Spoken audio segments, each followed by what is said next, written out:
The alarm on my ship screamed before I even opened my eyes. Every light on my control board turned red at once. 12 ships. That was all we had left to guard a small blue world called Earth, and the enemy fleet had just dropped out of the dark, filling my screen with more warning signals than I could count. My name is Vector. I am not human.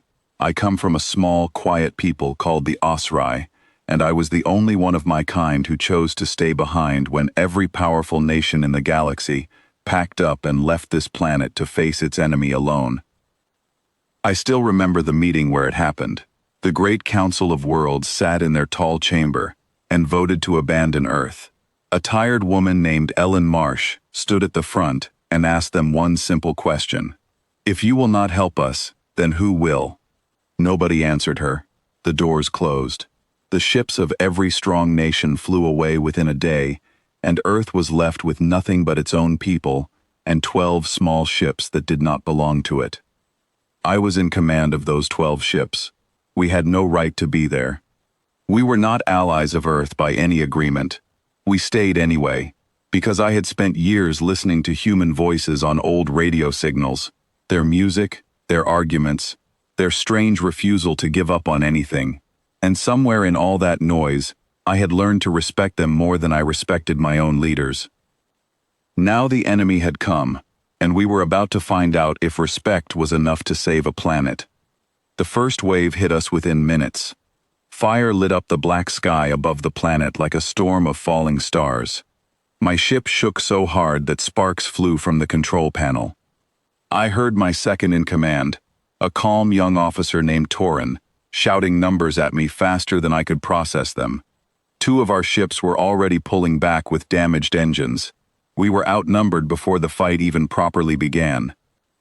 I made a choice in that moment that still surprises me when I think about it. I ordered every ship to spread out and broadcast false signals, pretending we were a much larger fleet. It was a trick as old as war itself, but it worked, at least for a few precious hours. The enemy slowed down. They circled instead of attacking directly, worried that our numbers might be greater than they appeared. Those hours gave Earth time to do something I did not expect. Down on the surface, factories that had only ever built cars and ships for ordinary travel began working without stopping. I watched through my scanners as human engineers turned passenger vessels into fighting ships within days. They had no training for this kind of war. They built the training as they went. A woman named Priya Doran led one of these new squadrons.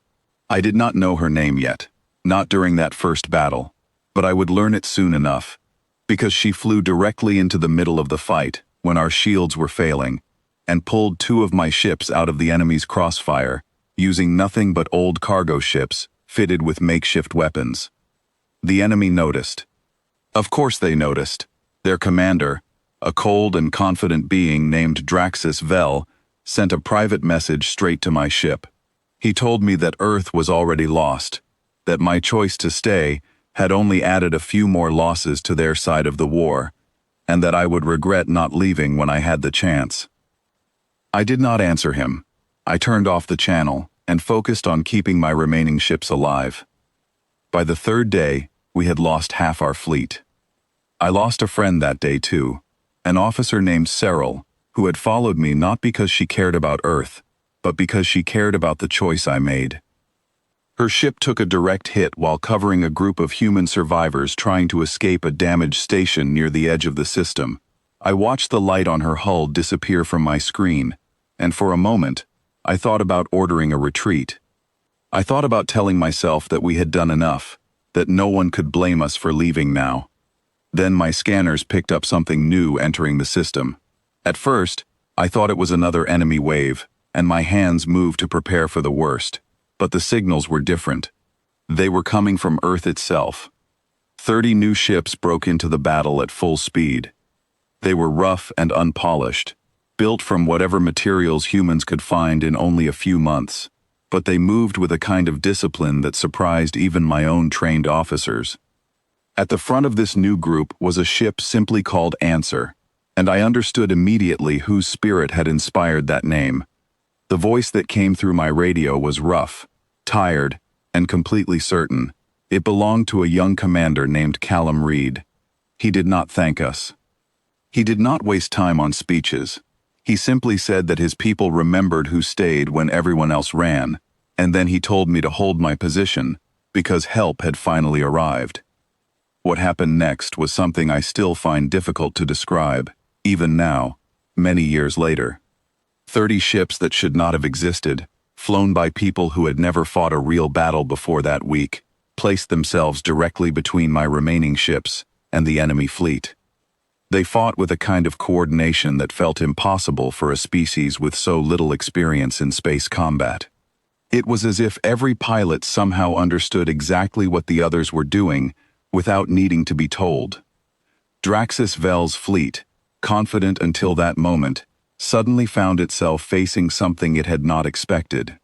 Not a larger force, not better weapons, but a will that refused to break no matter how much pressure was placed on it. Ship after ship of the enemy fleet began pulling back, confused by an enemy that fought as if losing was simply not an option they were willing to accept. I flew my ship straight into the center of the fighting, alongside Callum's group, guiding damaged human vessels away from danger, while Priya's squadron created an opening in the enemy formation. For the first time since the battle began, I felt something other than fear. I felt something closer to hope. The turning point came when a group of small human ships, flown mostly by pilots barely out of training, used the very trick I had used on the first day. They spread out and confused the enemy's sensors, making their numbers seem far greater than they actually were. Draxus Vel, already unsettled by the fierce resistance he had faced, made the decision that would end the battle. He ordered his fleet to withdraw from the system entirely. It was not a full surrender. It was something more important than that. It was a choice by a powerful enemy to admit that the cost of taking this small blue world was far higher than anyone had expected, and simply not worth paying. When the last enemy ship disappeared from my screen, the silence that followed felt strange after so many days of noise and fear. My hands were shaking, though I do not think it was from exhaustion alone. Torin's voice came through my radio, quiet and unsteady, confirming that we had survived. I looked at what remained of my fleet. Only 3 of my original 12 ships were still able to fly, but Earth was still there, spinning quietly below us, untouched. I did not expect what happened after that. I thought Earth would move on quickly, focused on rebuilding what had been lost, with little time to think about a small group of aliens who had made an unlikely choice to stay. I was wrong again. Callum found me not long after the battle ended, standing near the wreckage of Sorel's ship as it was slowly brought in for recovery. He did not say much. He simply placed a hand on the damaged hull and stood there in silence for a long moment, showing more respect for a stranger's loss than I had expected from someone I had only just met. In the years that followed, I stayed on Earth. I watched a planet that had once been written off by powerful nations slowly grow stronger, wiser, and more united than it had ever been before the attack. Priya became one of the leaders who helped train a new generation of pilots, many of whom asked me constantly about the tactics we had used on that first terrible day. Callum eventually became someone people looked to for guidance, though he always said the real strength had come from ordinary people who simply refused to give up. A quiet memorial now stands in a small park not far from where I live, carrying the names of every ship and every person, human and Osrai alike, who stood together during those difficult days.